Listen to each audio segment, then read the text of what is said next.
Amendment right, which is our right to worship Jesus freely. That's why we have a country. That's why we have Georgia. That's why we had our founding fathers come over here and destroy American Indians' homes and their land.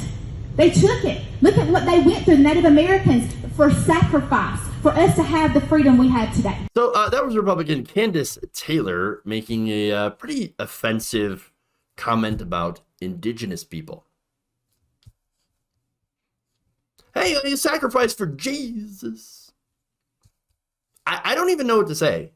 I mean, again, we could go down the list of atrocities European settlers had done against indigenous people of America. Quite horrible. I mean, cultural genocide, stealing them away from their people, putting them in schools, erasing their history, their cultural identity, driving them out from their ancestral lands, into reservations, the government reneging on deals that they had made, calling for the military to, of course, murder them. You had the Trail of Tears. Look, I mean, there's a long and just awful history of things that we did against the native people of this country.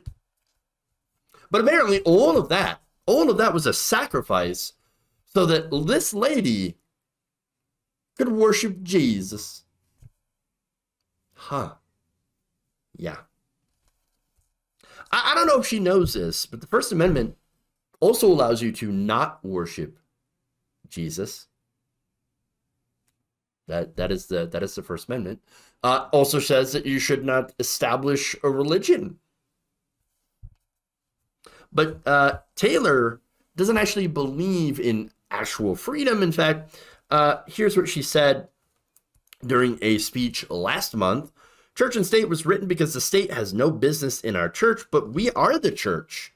We are the church, and we run the state. Okay, but that doesn't mean your religion should run the state. So basically, is she saying that if you're not part of her church, then fuck you? I mean, I'm just trying to figure it out. Now, look, I don't believe in religion. I don't think the state has any business in your church, of course, unless there's actual crimes being committed, like, I don't know, pedophilia, molestation. But I also, that's not a but, and I also don't think that religion should be in our politics, in our political system. It shouldn't be. Look, you're fine to have your religion. You're fine to believe whatever you want. Deeply held beliefs, great, perfect. But that should not be your basis for governing. We do not govern on the Bible. That is not supposed to be where we get our laws. So, again, incredibly tone deaf. And by the way, that reminds me of Nancy Pelosi. The level of tone deafness here. Remember, Nancy Pelosi also got a lot of shit for saying that George Floyd sacrificed his life for justice. No, bitch, he was murdered. He was murdered just like the indigenous people were murdered by white people in both counts. No, justice would mean them not being dead because of the color of their skin. Jesus. And by the way, just like freedom of religion means not imposing your religious views on people who do not follow your religion. Now, she got pushed back, thankfully, by a pastor. This is Pastor Tierhardy saying this: Native Americans did not die so that white European settlers could worship Jesus. Native Americans died because of systemic murder at the hands of white settlers and later the United States government. White Christian nationalism is alive and well in Kandiss Taylor's agenda. 100%. Absolutely true. And by the way, she also got pushed back for another thing that she had said just recently, saying that, well, you know what? We should just shoot our political opponents. I don't mind handcuffing any single person who breaks the law and goes against our government. The Constitution says when you commit treason, it's death by firing squad. I didn't write it. It's in there. It's serious. When you swear to God to uphold a document that says you'll do the will of the people and you will honor every single thing in that Constitution, you do that. So, okay, so you do treason. Okay, you break the law, and she says you should be murdered.